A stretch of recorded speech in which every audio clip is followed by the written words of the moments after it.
Welcome to the Art of Badassery, where I explore what it takes to live life on your own terms, break free from the status quo, and unleash your inner badass.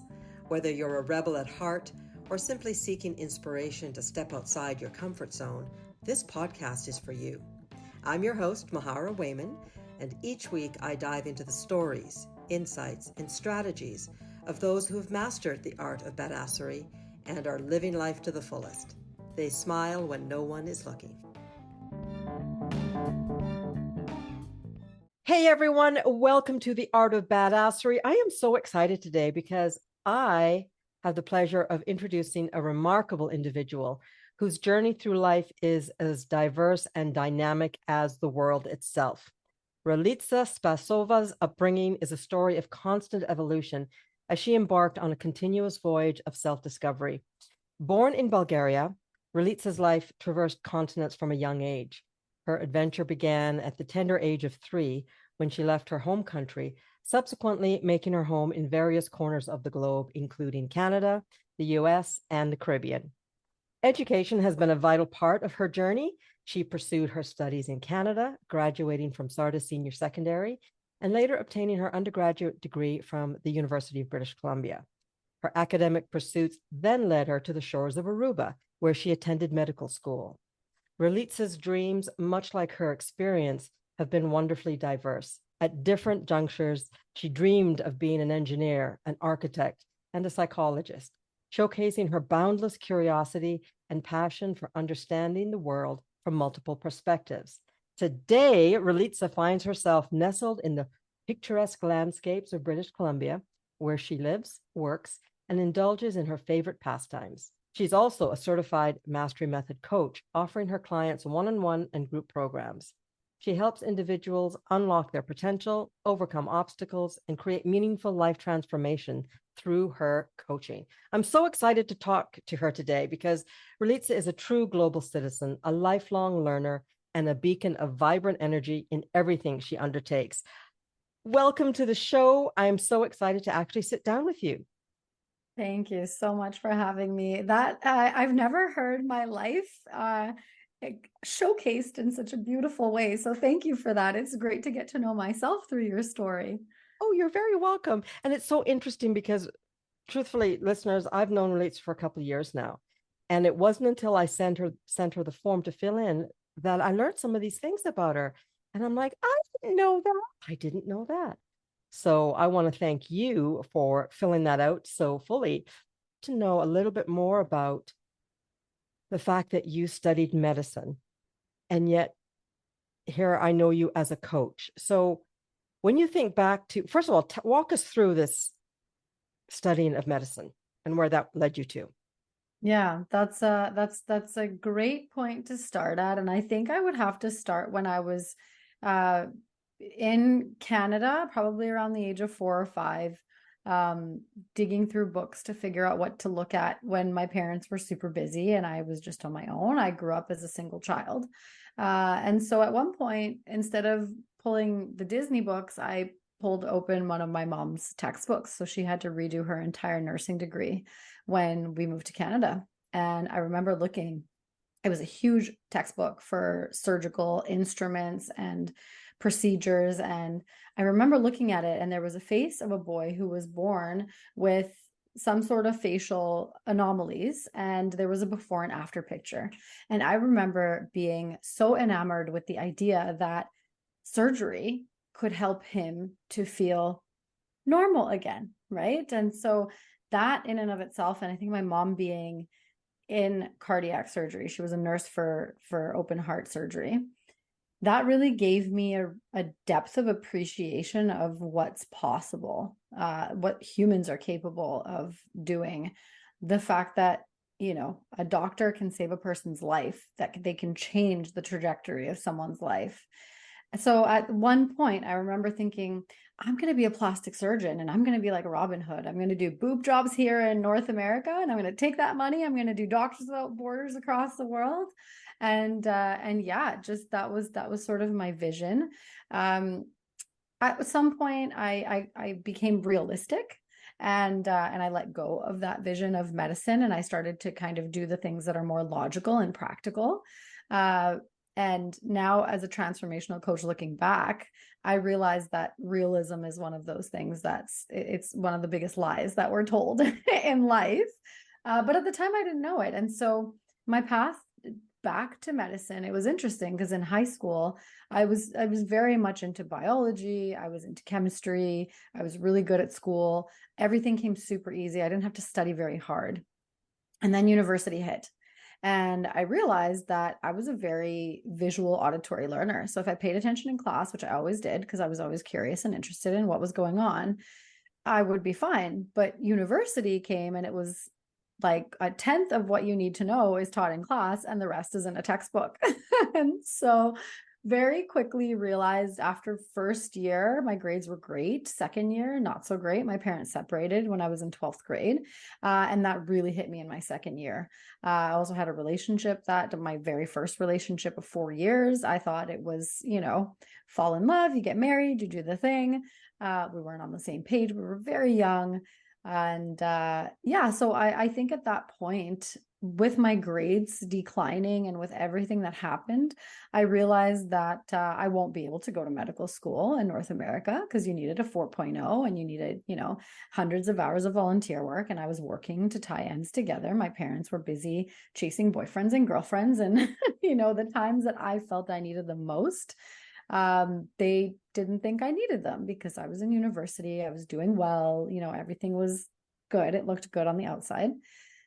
And so my calling back into medicine really happened when I graduated eventually from UBC. And it was funny. I'll never forget this conversation I had with my dad. I was sitting at Starbucks, and I remember I was applying for pharmaceutical sales, medical sales, all these positions, because I had a background in optical sales. And I remember him saying to me, "Can I curse on this podcast?" Of course. Okay. I remember him saying to me, "You know what, Ralitza, you can take that bachelor's degree." And he's like, "It's good." He's like, "You can wipe your ass with it." And he's like, "What's your plan? What's your next step? Because everyone's got a bachelor degree and you're not going to get a position that you're looking for with just that." So at first I didn't believe him. I was working with a headhunter. I had an interview at Stem Cell Technologies. I went from the first interview to the second interview to the third one. I thought that was mine. And then just to find out that they hired someone with a master's degree for an entry-level position, getting paid peanuts. And I realized my dad was right, that my bachelor's degree wasn't going to get me that far, that it's very limited what I could do with it.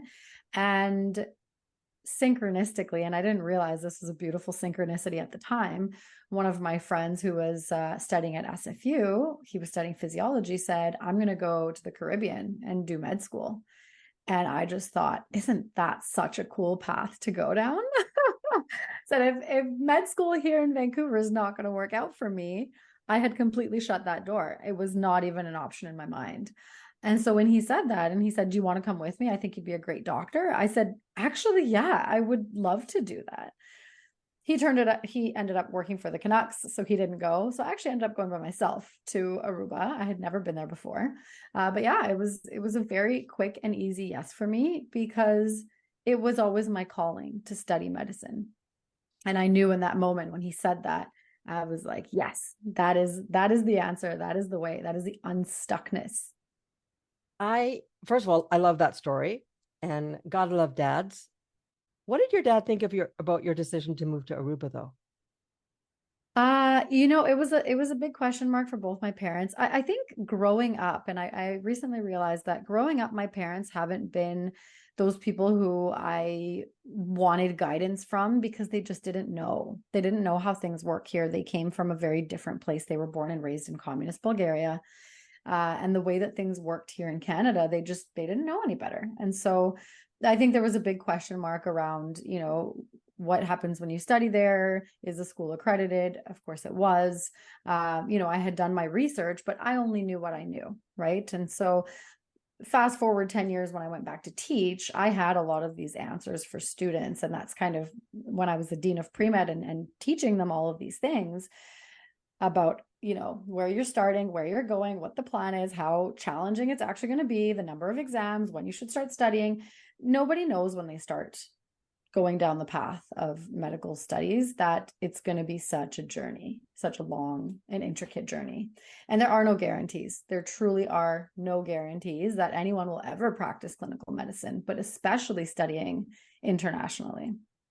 And so, yeah. I was just going to say, it's interesting that you say that, because from a layperson's point of view, I'm like, oh my God, you study medicine and you become a doctor, and then you work your ass off, and then you make a difference in the world, and you never see your partner, and then you die. I have this vision that medicine is all in. First of all, it costs a bundle because it's so many years of study. Then not only, then there's this emotional cost and a mental cost and your time cost. So it's just interesting that you say that you finally realized that, wow, this isn't actually the dream that I thought it was going to be. It's quite different. Totally. It is quite different. And it was a major investment. I didn't qualify for provincial loans because it was international, and because the school wasn't around for more than 10 years, I had to get a professional line of credit, and my mom co-signed it. And that has been my biggest kryptonite and my Achilles heel through this process. And I know we're going to talk about those challenging moments in this conversation, but it took a lot. It took a big commitment. Definitely for me, it was a knowing. It was a calling that I answered, knowing a lot less about callings at the time.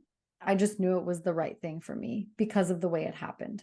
So I guess I have been attuned to my calling and the way that things drop in and staying with my spirit. I wasn't as aware at the time of it, but I would say that was one of the main reasons I trusted it and I went with it. My mom, of course, was beside herself when they dropped me off, and it was, a small island. It's very well developed. It was safe, but you never know. It's so far away, right? The hotel that the school set us up at wasn't, it wasn't the Ritz-Carlton. So naturally she had her concerns. And so, yeah, I think it was more of a process for her than it was for me. I was really, as soon as we landed in Aruba and the doors of the plane opened, I stepped outside and I smelled the air and I was like, I'm home. This is it. The heat, the sun, the ocean, all of it. It was divine. It was perfect flying in and just knowing that I've landed where I belong. So beautiful. I have that feeling every time I fly home to Jamaica. There's a smell, Beautiful. there's an essence, there's an energy about it. What I'm curious about though is, you've mentioned listening, trusting, listening to your gut, knowing that this was your calling. What didn't you know? But you went ahead anyway, because part of being a badass is recognizing the fear and acting anyway, like holding hands with it and going. What didn't you know that you can now say, wow, I didn't know this, but I was willing to? Does anything come to mind? Totally. Yeah. Yeah. For me, it's definitely the guarantee of, you're going to end up practicing clinical medicine, because there was a percentage, and, IMGs match much, much less easily than people who study in Canada or the United States. And so, Canadian medical graduates, I think, have like a 98% match rate, because once you get into clinical medicine in Canada or the US, your clinical rotations are basically set up where most people are applying, or you could set up electives around Canada and the US and other schools that you would like to apply, or hospitals that you'd like to do residency. So I think what I didn't know is there was no guarantee, right, that I was going to be chosen for residency. There was no guarantee that I was going to go and do really well, right? Medical studies are a whole other beast. There was no guarantee that I was going to do well on the exams. There's so many licensing exams that I didn't even know about going into it, that I make sure that I taught my students about. But it's just something that I feel like with more awareness and more preparedness, people can actually look forward to it and really plan ahead rather than, kind of be a little more reactive. And I think that's what I've noticed in the world of healthcare and just in the world of education in general, where we're more reactive than we are proactive. And even in life, as a life coach, those are the things that, if there's something to prepare for, I would say it's the journey, and just to trust, and that those things are going to figure themselves out. I truly believe that life happens for us. And I think I've always had that in the back of my mind, but it hasn't been something that's consciously present for me. And it was still what gave me the permission to say yes with all of the unknowns. There were so many unknowns. Where am I going to live? Who's going to be my roommate? Is it going to be safe? Am I going to find friends? Am I going to be able to have a work life, study life balance? I had always been working since I was 16. What am I going to do, without having a job there? Because it would be illegal to go to school and work there. So what am I going to do for money? How am I going to be able to enjoy a little bit of time that I have, to myself? There were so many unknowns. And I think for me, the how is the trusting. And we talk about this all the time in coaching about trusting, but there is a sense of naivety to it, for sure. Well, I think in any aspect of life, there's a sense of naivete, whether it's business or school or relationships. You meet a great person, you're like, oh my gosh, this is going to be the best relationship ever. And a year later, you're like, what did I see in that idiot? Like, seriously. So naivete is a beautiful component of being human. I'm curious though, you went to Aruba. How many years were you there studying? Yeah, I was there studying for 2 years. So it's 2 years of theoretical studies, and then you go back to the US and Canada to do clinical studies. So I did my clinicals in Texas for a year and a half, and then Atlanta, Georgia, and then came back to Canada to do some electives up here, because I essentially wanted to come back here and be an obstetrician gynecologist. And yeah, that was my calling, my path. I was sure that's what I was going to be doing. So all you badasses out there, sometimes the best laid plans go sideways, and just we can be as sure as shit that this is what we want, but the universe has other ideas. What happened next? Oh my goodness, what happened next? Well, I met my ex-husband, my husband at the time. I fell in love with a man around the right time that I wanted to have a child. He also wanted to have a child. We did. We had a love story. It was a short-lived love story, but we decided to get married. We had a beautiful wedding in his parents' backyard. I had my son 2014, the same year that I graduated, and decided to take a break from medicine because I really wanted to honor being a mom. Like, I didn't want to be that parent that wasn't there for my child. And so I dedicated some time off. I stayed home for a year and a half, and I thought I was going to lose my mind. We were in the United States because he was studying at Howard, and so we were living in Maryland at the time. And I remember thinking, and I don't think it was postpartum depression. I really just think it is the path that we follow. You have to recreate yourself when you become a parent.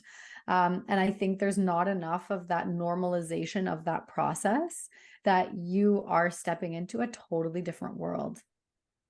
And I wish I knew how important community was at that time. And I wish I, had stepped outside of the home to make more friends, to be open to those things. But it felt like so much work just to get my son. And he wouldn't sleep. He didn't sleep. He woke up every 2 to 3 hours. Like, my pregnancy was a gem. It was such a gift, but the first year and a half was tough. And so I didn't have a lot of that energy and concentration and focus to think about myself, to prioritize my needs. It was all about, what does my partner need and what does my child need?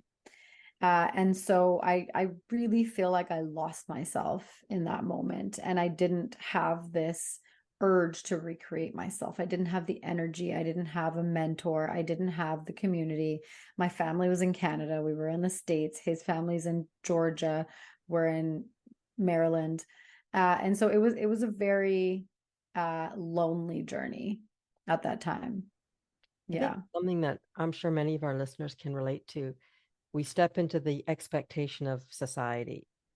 Okay, I'm studying. I'm really smart. I have an idea what I want to do for a living. I've fallen in love. I've gotten married, and I have to take care of the kid. Like, but what about all of the stuff that led to it? And I know that it's 2023, but women are still going through this where we question, am I a bad person for not for wanting to go back to work? One of my other guests actually said the same thing. She's like, this is not on. Like, I love being a mom, but Exactly. I really have my own dreams. I really want to be, separate to that. So you have a young child, you're in the States, you're in a brand new marriage. Where did you take your medical knowledge? What happened next with medicine and the idea of being an OBGYN?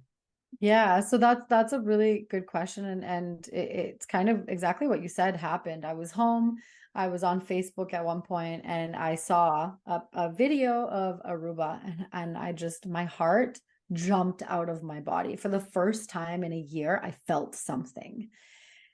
And it was excitement. It was that calling. It was, I'm going to do this. And I just knew. So I reached out to my neuro teacher at the time, became the dean now. And even at the time when I was studying for my board exams, I asked him, I said, can I just stay and tutor for a while? Can I teach while I'm studying for the boards and just stay for a little longer? And he said, if I give you a job now, you're never going to do residencies. You're never going to get licensed. Get out of here. But when you get your degree, call me back and we'll talk about teaching. And so that was my moment. And I knew that was a calling. And so I emailed them and I said, hey, are you looking for teachers? Because I got my degree, like you said, and I'd love to teach. I have my son. I want to spend more time with him, but I really want to apply myself. And I was looking for research positions in the US and, anything that I could have done with it, with my degree, but without a license to practice. And there really wasn't much. And I faced the same challenge when I came back, in 2020, came back to Canada to be with my family. I thought, let me find a job for now, see how it goes being here. Couldn't find anything with a medical degree, $200,000 later. And it's as if you just have a bachelor's again. And so I was just like, it was a big wet towel in the face. So when I got that vision of going back to Aruba, when I heard that calling and I got so excited about it, so alive for the first time in a long time, I knew I had to go. So it was so easy. It was such an easeful process. I sent an email. I said, I want to come teach. They said, great, we're looking for teachers. A month later, I was on a plane with my son and we moved in, and that was it. And that was my passion of teaching, and my passion of coaching really got I think solidified in that process, because I not only taught medical school. When it came time to taking my son to school, we looked at all the different schools on the island, and the Montessori program was at an international school where they spoke English, and they were looking for a life science teacher. So again, life kind of just opened doors as I trusted the process. I knew I wanted him to go to a Montessori school. I thought it was amazing. I had just started learning about it when I was looking for, what kind of daycare to put him in. And that was it. And I trusted that. So I went from teaching medical school. I now taught high school as well. I created a health class, which was actually all based around things like ikigai and passion and purpose and making vision boards. I would get all of my students, med school students that were 50 years old, or high school students that were in 7th grade, all of them. The first class was about making a vision board and me wanting to get to know them and for them to get to know themselves. And so looking back now, I realize I've always been a coach. That's So what I was going to say. It sounds like yeah. you've always been a teacher. You've always had this ability to bring out in others things that they need to know. But I think we skipped over something. So you go back to Aruba with your son. What about your husband? Was that the Yeah, marriage? well, he came for about a month. So our original plan, and I know you asked me like what were one of those pivotal moments of being a badass that really stood out to me. And this was it. It was, we had a plan. We had a vision of how our life was going to be. He was going to graduate from occupational therapy, open his clinic. I was going to do residency at that time.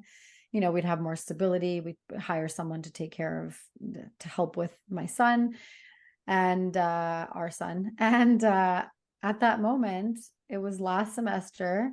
And he said, I'm going to leave school and I'm going to open a restaurant. And I just thought, are you fucking kidding me? I didn't put my career on hold.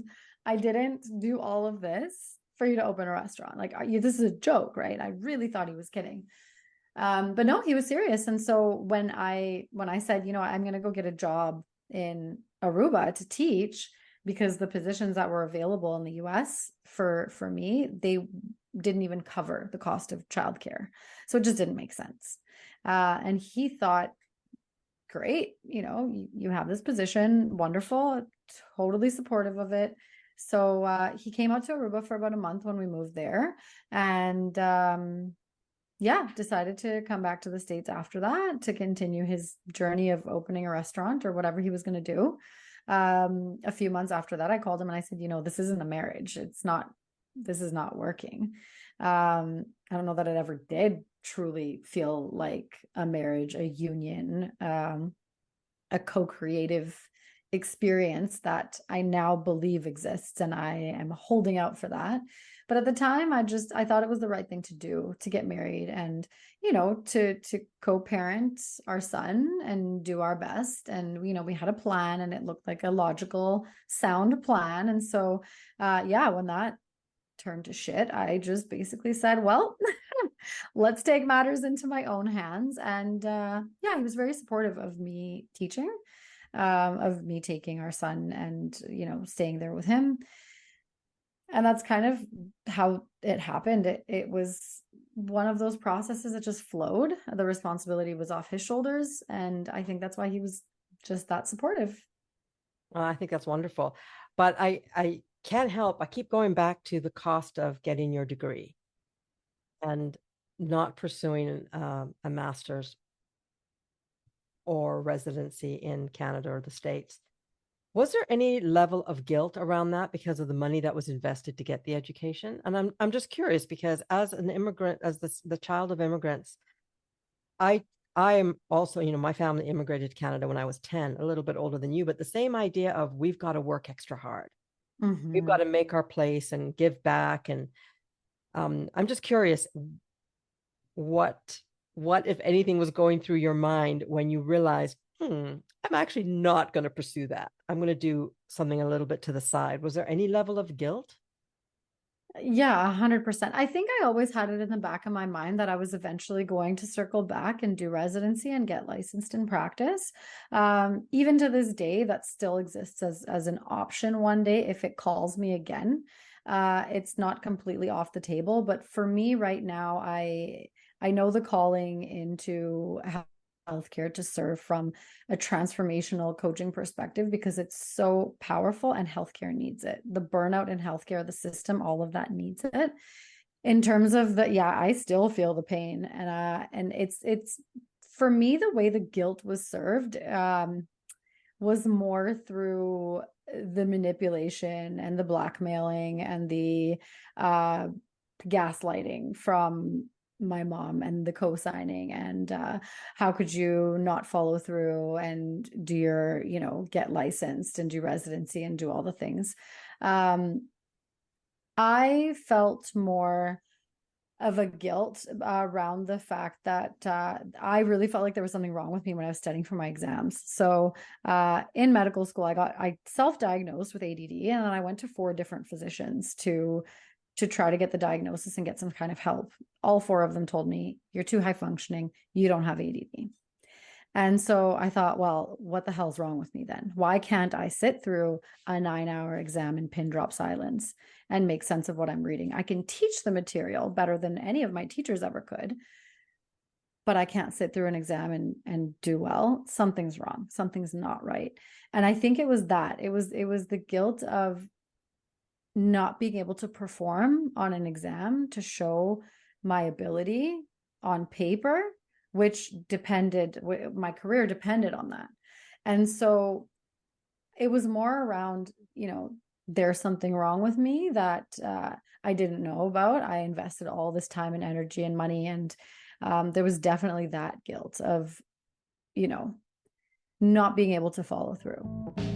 So we're going to take a short break right now, but I'll be back with my guest within 60 seconds. Ladies, unlock your inner badass and transform your life with my monthly subscription workshop. For just $47 a month, you'll have exclusive access to work closely with me, Mahara Wayman, as we dive deep into all things badass, from personal development to conquering your goals. Imagine waking up every day with confidence, purpose, and a smile that radiates your newfound strength. Take advantage of this badass opportunity and join us today at www.mindfulnesswithmahara.com and start your journey toward a happier, more confident you. Smile when no one is looking. You've earned it. What a story so far. I'm curious. I want to know 2 things that you've learned about yourself just up until now in telling the story, because there's so many amazing examples of badassery and being authentic and true to yourself. But what do you think are one or two of the biggest things that you learned about yourself up until that point? Yeah, definitely trust yourself. Trust, like, I wish I had a fairy godmother or a coach when I was in school. Uh, it's definitely trust yourself, like trust your gut. Really listen to that gut, honor that gut instinct, that knowing. I definitely took many opportunities to learn. I would, wouldn't call them risks or mistakes or bad choices, because I believe that everything happens for us. And I really believe that every experience that we have is meant to teach us and grow us. But I would definitely say, had I honored my intuition more, I probably would have had a more easeful path in life. I think I wouldn't have gone through as much of the really traumatic heartache that I did had I listened to more of nature, gone a little bit more with the flow, trusted the resistance when it was showing me that this isn't the type of resistance you overcome. This is resistance of misalignment. So I think had I known what alignment feels like back then, I probably might have had a more easeful path. And with that being said, I'm really grateful for all of my experiences, because now I really get it. Like, I really get the struggle of being in an extremely toxic relationship. I get the struggle of what divorce feels like. I get the struggle of having parents that don't support you. I know intimately what having adult ADD feels like, and trying to continue on without that diagnosis, feeling like there's something totally wrong with you and being denied and rejected in every single way that you try to receive help, but just knowing. So I think is trusting my intuition and being more adamant about my truth. I think that's one thing now that I can say I don't have to fight for it anymore, because I just know it. And it's never a question of, does anyone else believe me of my truth? It's more, I know my truth, and I could care less if they do or don't. I'm following my truth.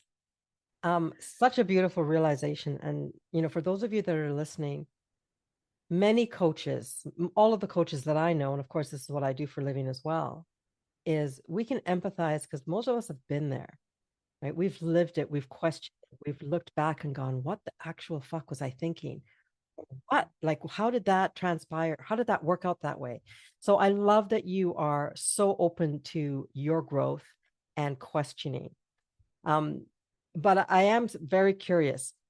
How did you realize that what you were listening to was actually your truth versus another pipe dream or another daydream? Maybe pipe dream wasn't the right word, but because I too have had lots of dreams throughout my life. I wanted to be a marine biologist. Then when I realized how much work it was going to take, I backed out. Like, no, I can't do that much school. But I'm just curious because I think many of our listeners, we all have dreams, but is it a dream or is it our truth? Can you pinpoint any time in your life when you went, okay, I know the difference now. Now I get it. And Yeah. share it with us.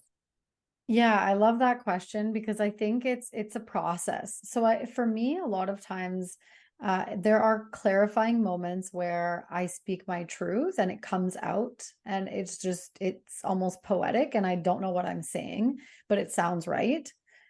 For example, like medical school, someone asked me after I graduated, why did you study medicine if you're so holistic minded? Why didn't you go into naturopathy? And I always used to say, well, you have to be in it to change it. I didn't know what that meant, but now I do quality improvement in healthcare. I support physicians and healthcare teams to do that work to change the healthcare system literally is what's happening in BC right now. And I work for that. So I think a lot of it is when wisdom comes through is to really trust that. And the other point for me is angel numbers were a really big sign for me. I started seeing 1111, 222, 333, 555. And I think that's where I tapped into the magic of our world and how things really work. And those synchronistic moments, those happy coincidences that most people get once in a while, like those fleeting moments, those started to become an everyday experience. Now I count on them. I know they're going to happen. Everything becomes a path of flow and ease, and it's just magical. Yeah, I got the exactly. goosebumps. I That got feeling right goosebumps. there.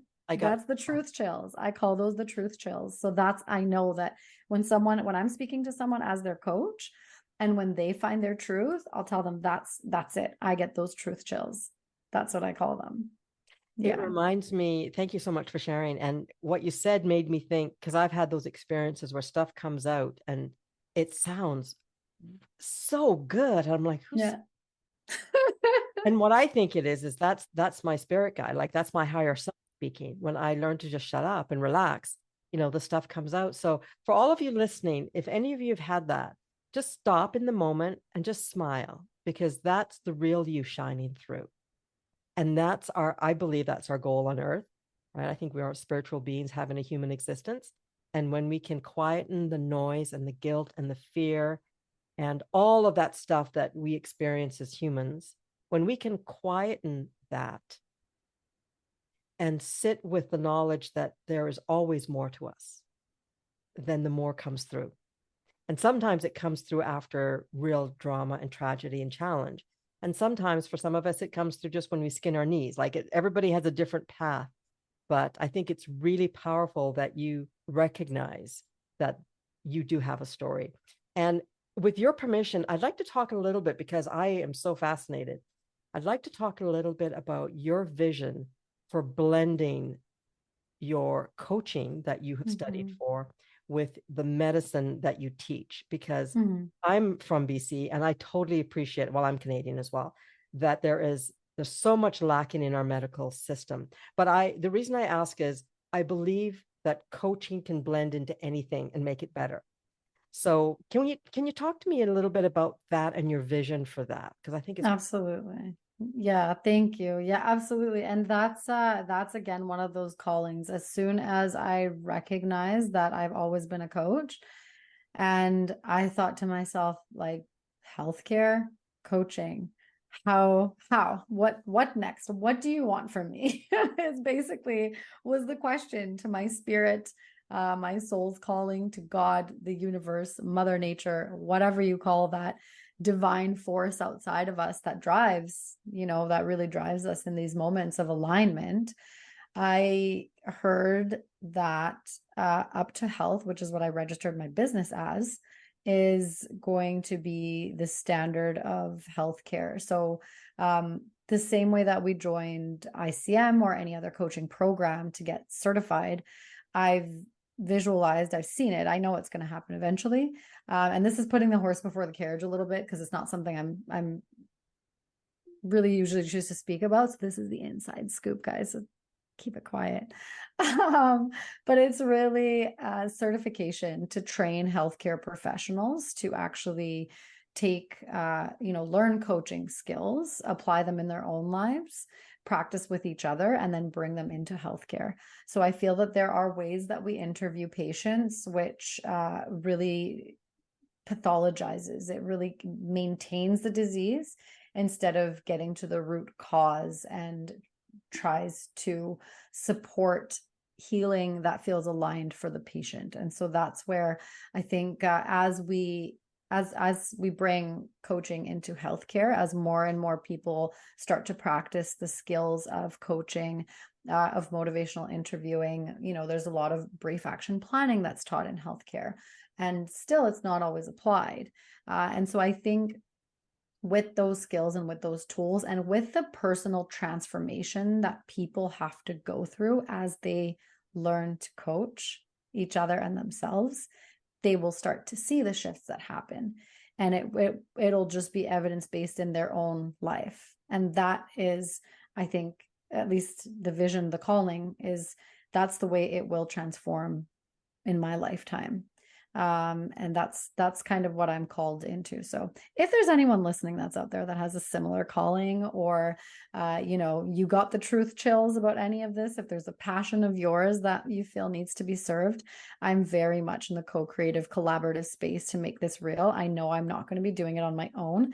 And it's not an ego thing that it has to be mine. I would love to collaborate with anybody who is also feeling that calling to bring coaching into healthcare, because we've seen how powerful it is. I mean, we know people in the program who have, gotten over many autoimmune or, different conditions through coaching, through healing those childhood traumas, through healing those, misbeliefs, those misguided beliefs that once you're sick, you're always sick. You have to take a medication for life. Like, there's so many things so many opportunities to change our life, that as humans, we are so committed to our suffering and our limitation that we don't see as tangible options. And they're actually really simple changes that someone can make in one session that changes the entire course of their life. And that is the power of coaching. And that is what I'm being called to bring, to support, to make evidence-based as well. All it takes is, numbers and research, basically, to make it evidence-based. So that's what I'm hoping for. So powerful. And truly, now that I'm, a coach myself, well, first of all, I think everybody needs a coach, right? It's not about you have to have a big problem to have a coach. But I think especially in the healthcare industry, because I have been very fortunate, I have never been given a diagnosis, that was a life-threatening diagnosis.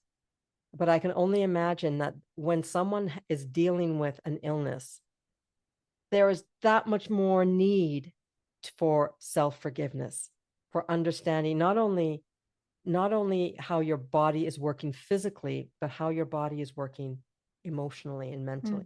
Because we're not just a physical being, right? Totally. Right. Our body is our temple, and shit happens, and we catch diseases, or we stub our toe, or we fall, we have accidents. But every time I think the body is affected, our mental state is also affected. Yeah. How could it not? Right? How could it not? And not only that, but the spiritual that you mentioned is so powerful, right? And I think that's exactly what's missing in healthcare. And the way you started the conversation with, I believe we're spiritual beings having a human experience. If you were to say that to most physicians, they'd call you batshit crazy and slam the door in your face, right? Because we don't talk about that in healthcare. We bypass the spirit completely. We don't count it as part of wellness. So I have to ask, do you see a melding of the Eastern and Western philosophies on medicine? Because the Eastern, my understanding is that Eastern medicine is much more spiritual based and energy based. And full disclosure, I went to an Ayurvedic practitioner in my 20s, and it blew my mind. Of course, I have since forgotten, that was 35 years ago. I've since forgotten everything I learned, but I've never felt as good as when I followed his dictates based on my dosha, my energies, where they were. He checked my eyeballs. He asked me about my dreams, looked at my tongue. He did a couple things that seemed like Western medicine, practice like a doctor would do.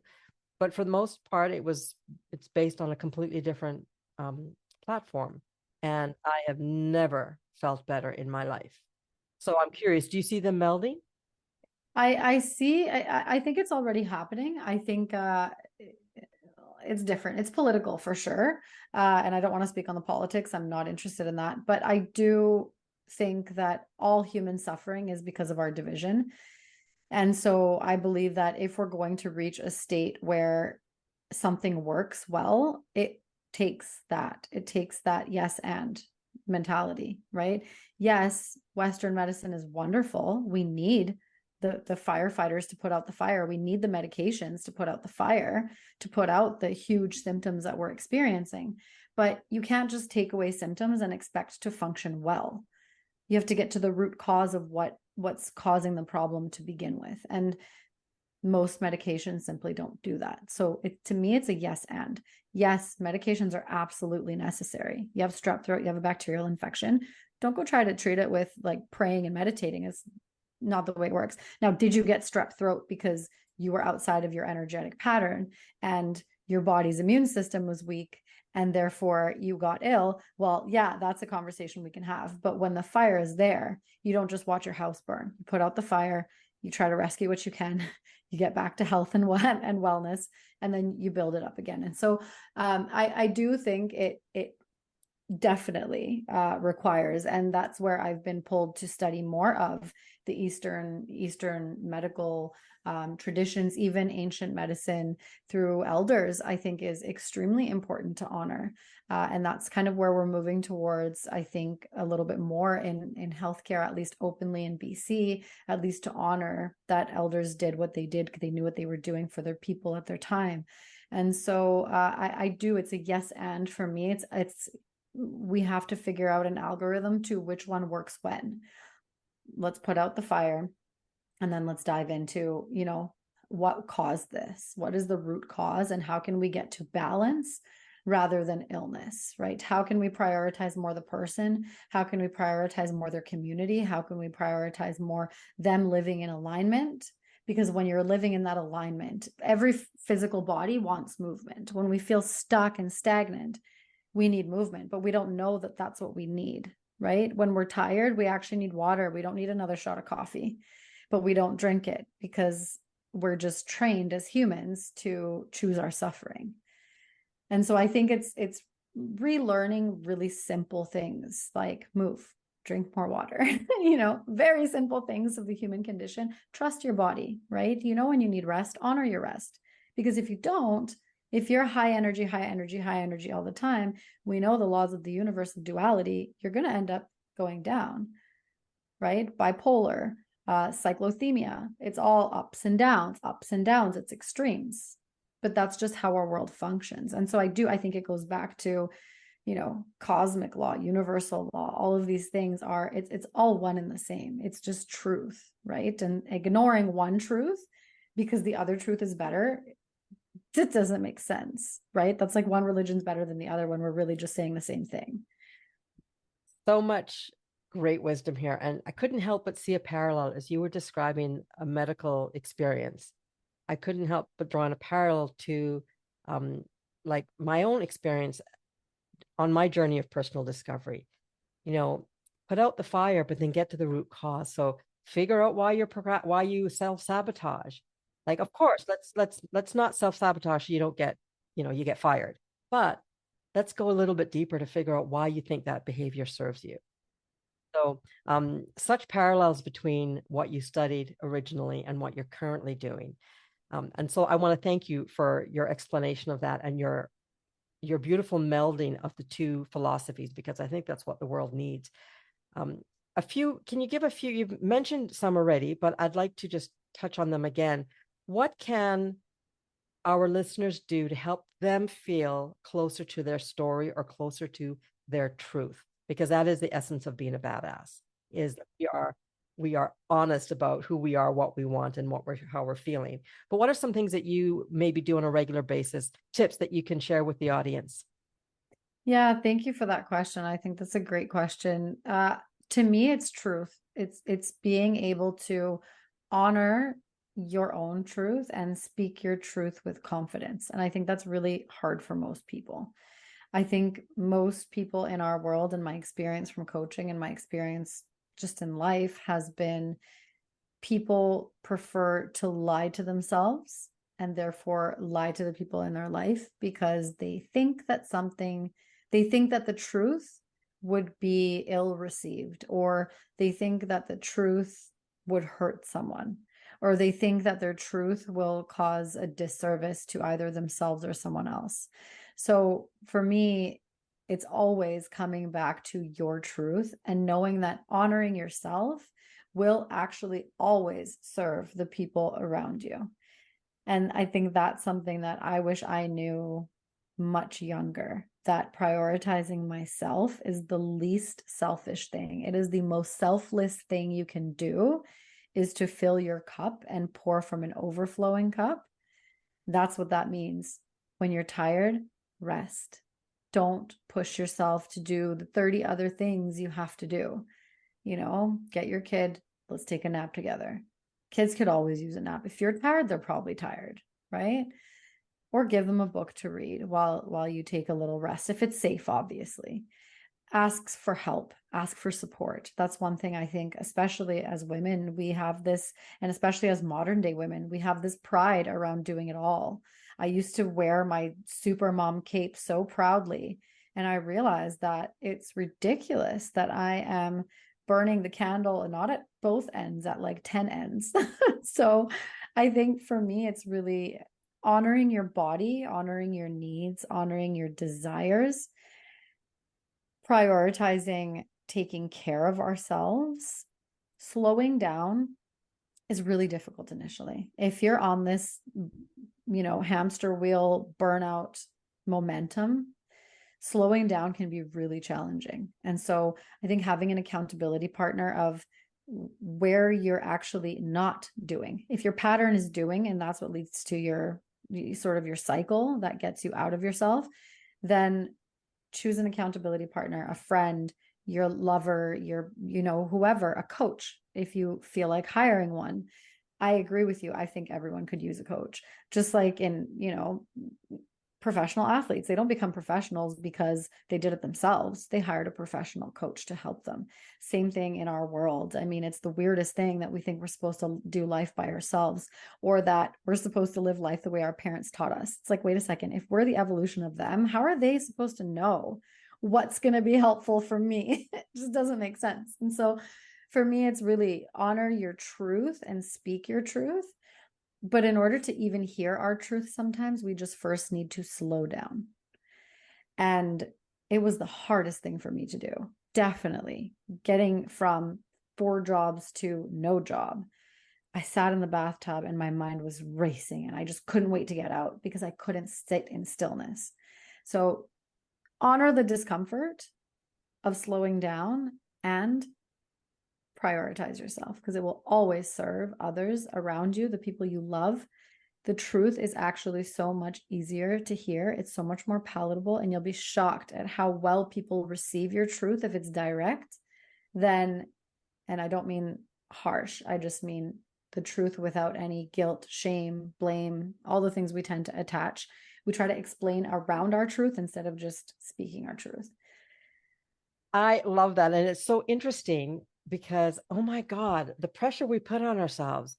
I can't tell you the amount of times that I've had these amazing arguments in my head with my husband. Yeah. He hasn't said a word. And I'm looking at him going, I can't, you? What? Really? And poor guy, I haven't even opened up my mouth, but I have spun a story. And in my work, I refer to it as, what's the story you're telling? And so often we tell stories that just aren't our truth. The truth is, I don't feel like cooking dinner tonight. The truth is, I'm exhausted, or the truth is, I just want ice cream.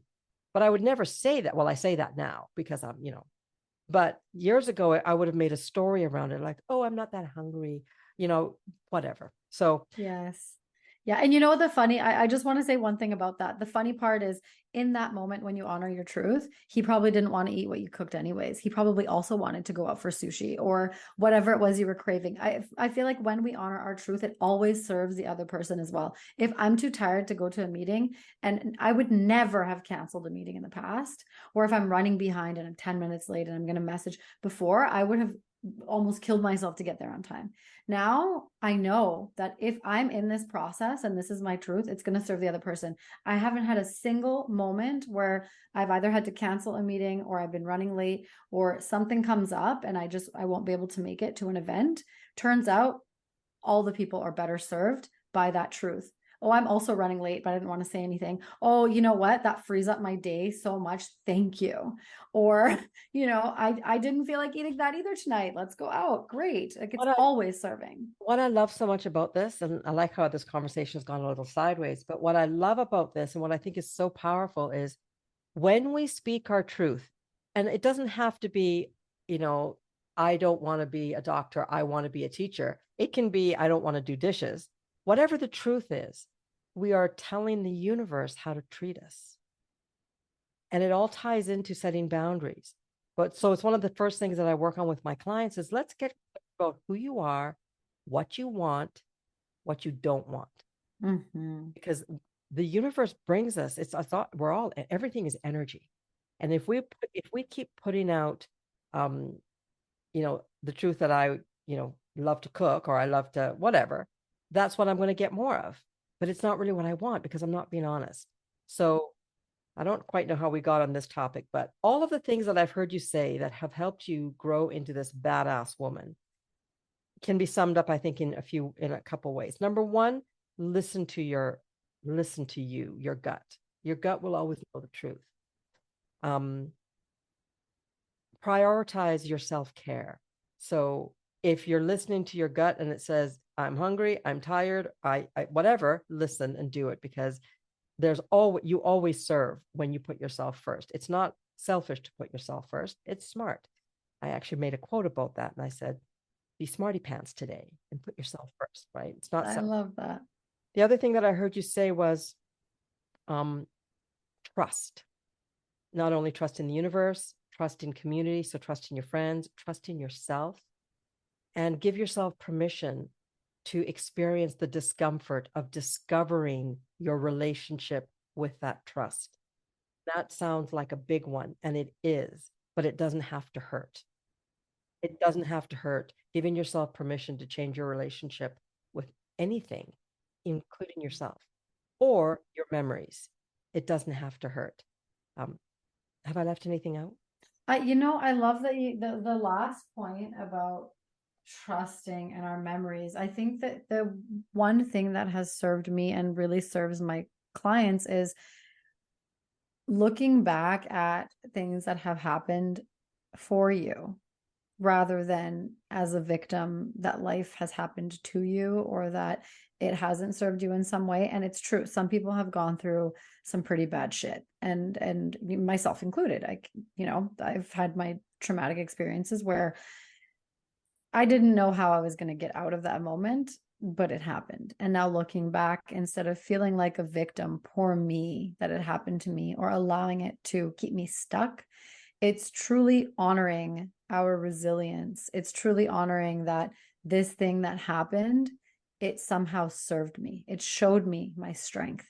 It showed me that I can do the thing when I decide, right? It pushed me to limits that I didn't think were possible, of suffering, of sadness, of losing myself. I went through a major depressive episode, potentially even had a psychotic break at one point. And in that moment, did I love it? No, obviously not. But I also know what people go through now when those things happen. And I also know that it was a moment to recreate myself. It was an invitation to get closer to my truth. It happened because of a major self-rejection. And I feel like those are moments when we look back, we attract everything. Like you just said, if you walk in your truth, you will attract that. If you walk in your untruth, if you're committed, I ask people, what are you committing to?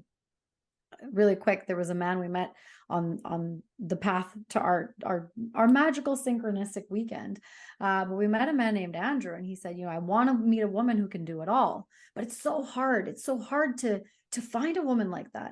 While he's sitting in front of me and my friend, true, he was 20-30 years older than us, but he was sitting in front of me and my friend we're both these women who love to go camping, love to get dirty, love to do the fun things, mountain biking. I'll do it all. And I can put on an evening gown the next day and own the room with him as a power couple, right? And so he's sitting in front of two of us telling us how hard it is to find women like that in this world.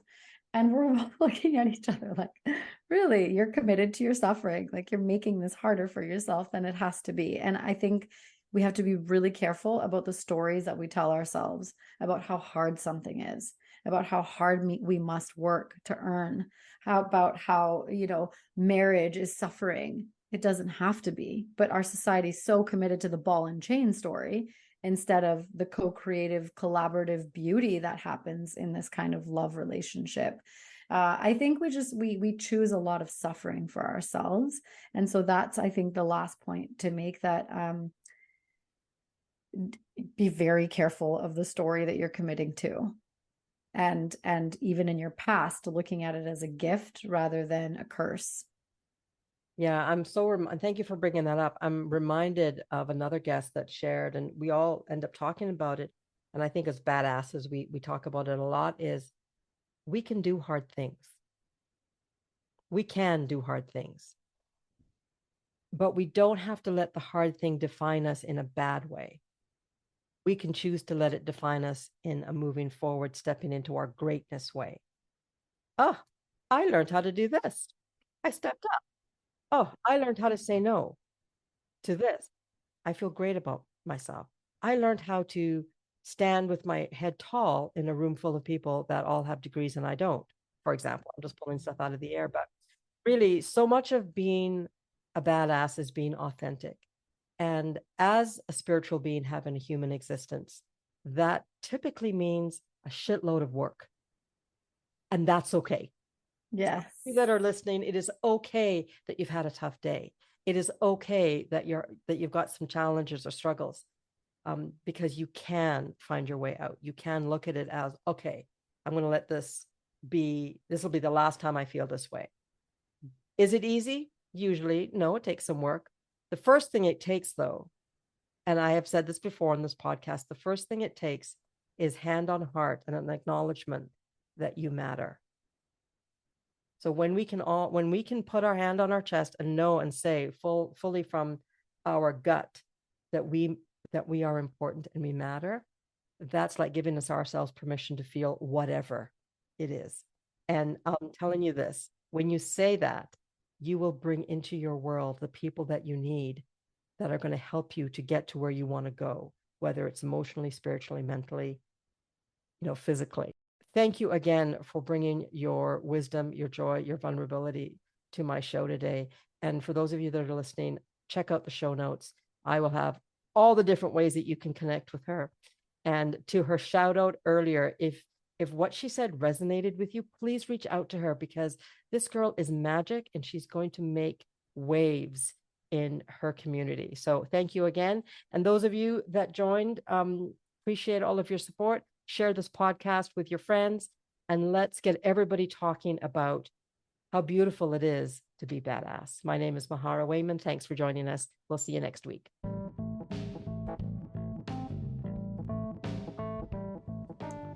Thank you for tuning in to The Art of Badassery. I hope you enjoyed today's episode and gained valuable insights to help unleash your inner badass. If you found this podcast helpful, please leave a rating or review on your favorite platform. Your feedback not only helps me improve the show, but it also helps others like yourself discover the podcast. Until next time, keep embracing your authenticity and living life on your terms. Here's to you.